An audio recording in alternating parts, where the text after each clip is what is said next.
All right, I've back for the episode of Carnivore Trades. Today is Wednesday, February 14th, 2024. If you've not done so already, please give the video a thumbs up, like, comment, subscribe to the channel. Come find me on carnivoretrades.com for swing trading alerts, analysis, and live day trading. Anyways, let's get into it. Today, so market's basically recovering from yesterday's little sell.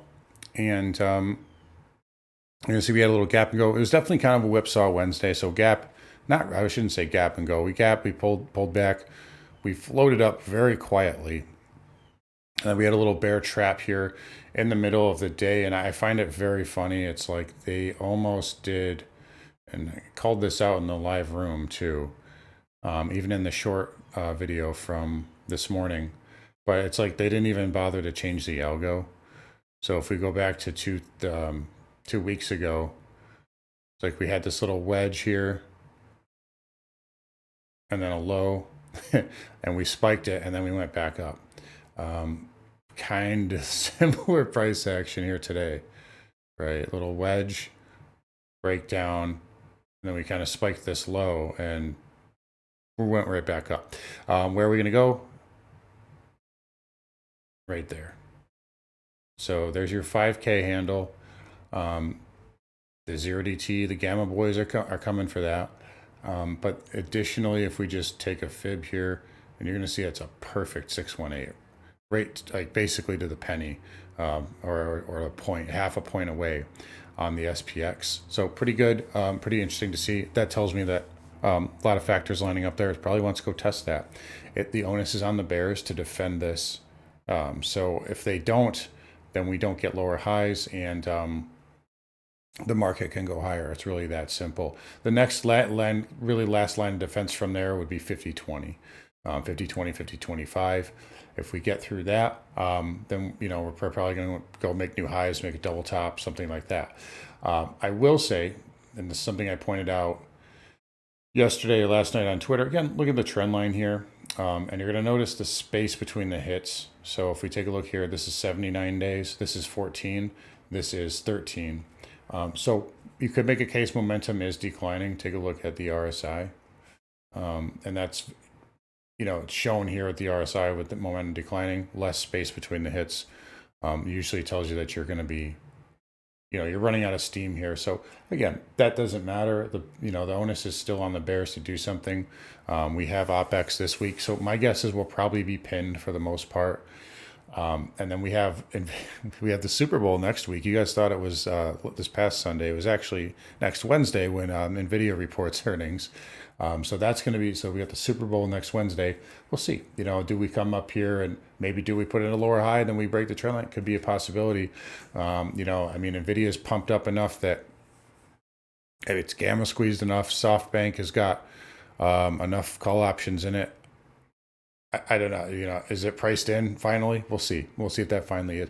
And the last couple have been essentially like we've had, ever since the big one here, it hasn't, their earnings haven't been that big of a mover anymore. And this is also a $1.5 trillion company now, so it's going to be a lot harder for it to have those big earnings reactions. But, we'll see what happens here into next week. But again, bottom line, 5K. That's the line in the sand for tomorrow. That's the level I'm watching. I was really hoping we'd get up there earlier today and test it so I could scalp it short. By the way, 2 more winners in the trading room today. I'm telling you guys, get in on that. We're absolutely on fire. One we're holding right now, a runner on Walmart. I'm seeing that pump up right now. Intraday entry 167.95. So up almost $1 on this. We've already got profits taken, and it's pumping up as I'm doing this. But anyways, enough of the shameless plugging. But 5K, we'll look at that. That's the line in the sand. Triple Qs here. Again, you do have a little bit of a rising wedge. We hammered on it yesterday, and we are bidding off of that. So again, we could coil back up to this top side. There's nothing to say that can't happen. But just be aware, range is tightening here. But triple Qs up 1%. Russell 2000 was the big winner on the day, up 2.5. But it was also down 4 yesterday, so it's going to get a bigger bounce. It makes sense. It still has, you're still basically below yesterday's low, or I should say Monday's low. Then we have the gap fill all the way up at 202.96.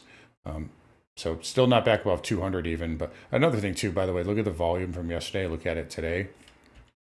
Again, so this is how markets recover, right? You get light volume, market comes right back up.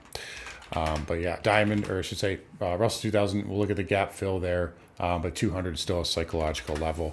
The diamond here, just an inside day here, up 33 basis points. Does not make too much out of it. It's holding the 20 moving average.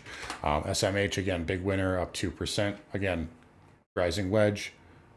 I said specifically yesterday, though, there's nothing to say this can't just coil right back up. And that's what it's doing. But it is running out of space here. So just be aware of that. IGV, again, recovering like everything else, up 2%. You got a little gap there at, what is it, 437.41. So that could be a level tomorrow morning. But we'll see. This might go up and hit that double top after all. We're not that far away. 448.79. What's that these days for tech stocks? Dow transports here up 0.25%. Definitely on the weaker side. So take a look here. Gap up intraday, and then really just sideways. So transport's definitely cooling off, definitely lagging here today. Positive is you're holding that green bar, you're holding the 50 MA, but this needs to do some firming up to get rid of that, get back above that wide range sell bar from yesterday. Interest rates here backing off. So we had a big thrust yesterday, but there's nothing really wrong, right? You had a big thrust yesterday, and you're gonna pause. 2-year backing off, 5s. Again, right into the 100 MA. We've been talking about these levels, right? We knew they were going to stall out here. So 4.3, and then you got 4.4 there on the 5. 10-year 100 MA, right? We said 4.3 to 4.33. That's where we stalled out. 30-year holding up the best, so the long end of the curve. Holding up more, that anchors long-term inflation expectations, just so everyone's aware. But little pause candle after a big move. That's not uncommon. We get back above that 100 moving average, trend is back up on the 30-year, so just be aware of that. All right, XHB right back up. Again, 1.77% gain here. It was down over 3.25 yesterday, I think it was the final tally. But again, the trend is still up. It held the 20 MA, so we'll give it the benefit of the doubt. VNQ, look at this. It's right on that line. So again, we'll watch that by Friday. Until then, we'll just kind of reserve judgment. If VNQ, definitely not as good of a chart as a lot of other stocks out there. XLF still holding up. This is still consolidating sideways. Again, above the moving averages. Till that breaks down, it's still holding up. KRE, again, this one is the one I'm concerned about because we had the bear break on the weekly 2 weeks ago. And then we also now we have a daily bearish inside bar potentially. So the more this goes sideways here, the more it could be setting up a base to go down. So this one's definitely the weak link. KBE, same thing, but it's a little bit stronger. You're above that green bar there and above it on the weekly as well. Broker dealers, nice day today. Again, holding the moving averages. That's still holding up. Crude here. I think this is put in a short-term top. So we got 100 and 200 moving average. We spiked it yesterday, and then we just kept going higher. I thought we would see some weakness yesterday, at least some more backing and filling type action. But, it came today. So we rallied up this morning. Then we kind of rallied ahead of inventories, and then we sold off a little bit there. So down 1.58%. Nothing too major, but it does look like we may have some type of a pivot in place. Okay, so 1, 2, 3, 4 now lower highs. Just be careful of that. But if it firms up, it can be okay. Now, another thing we could look at too is you can make a case that's an inverse head and shoulders too. So if this manages to firm up here and breaks that, that could be in play, and that would be a big move, like a really big move. So we'd be looking at 91.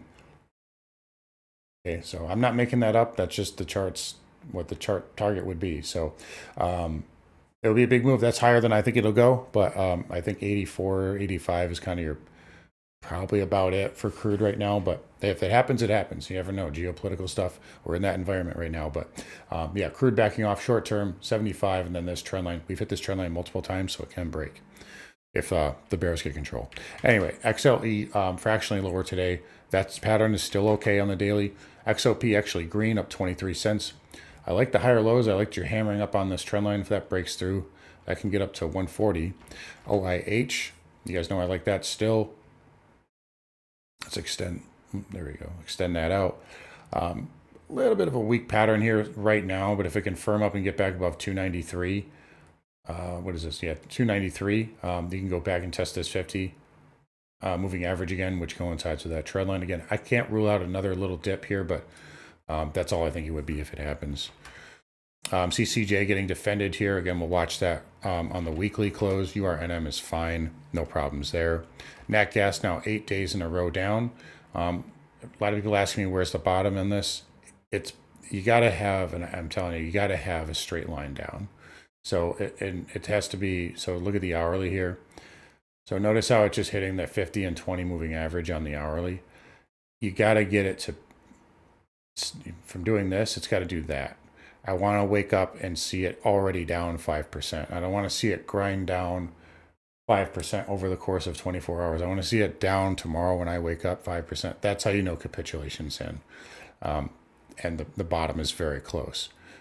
So that's what I'd be looking for. When this bottoms, it's going to rally hard. That's why obviously there's interest in it. But that's what you kind of need to see for a low to be put in. We did put in a little 10-minute tail candle. I don't know if we can really make too much out of that. Just a low of the day for now. Dollar index here, again, just like yields pausing at 105, it will need to consolidate likely to get through that. But dollar's holding up. Gold here, bouncing off the 100 moving average. So that's getting defended right now. Again, I think yields have another leg up. So I'm not a buyer of gold yet, at least not right now. Silver having a decent day, getting a bounce off that trend line. It needs to hold that. Platinum was up 2%. Palladium was the big winner. Outside move up 9% gain there. And again, the divergent lows possibly starting to play out there on Palladium. And you guys know I do like it in this area. Has not really changed my tune on that. And I don't think I will. Copper, excuse me, copper got the bounce the other day and still below this trend line. So this head and shoulders is still valid. So be careful with copper here until proven otherwise. Bitcoin getting all the way up to 52. Got almost to my scalp level. I was looking to scalp this up here at 52.5, 52.4, and that's coming from this level in 2021. Got it all the way back here. A big pivot right there. So it may need to back off a little bit. But, again, good price action. Never went bearish on this. And that's why you got to use those bigger time frames. They tell you so much. 95% of traders don't look at the weekly. All they care about is the daily and the 5-minute. And that's why you can gain alpha over them, because you use those bigger time frames.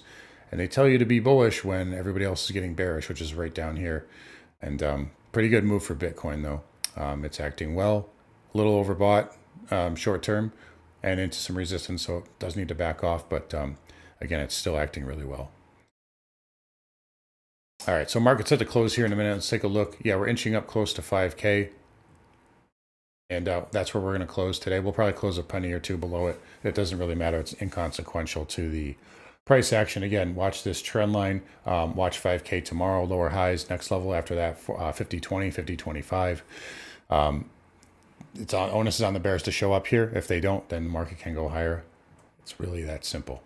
Anyways, guys, going to wrap it up here. You guys take care. You can find me on CarnivoreTrades.com. Talk to you guys all tomorrow.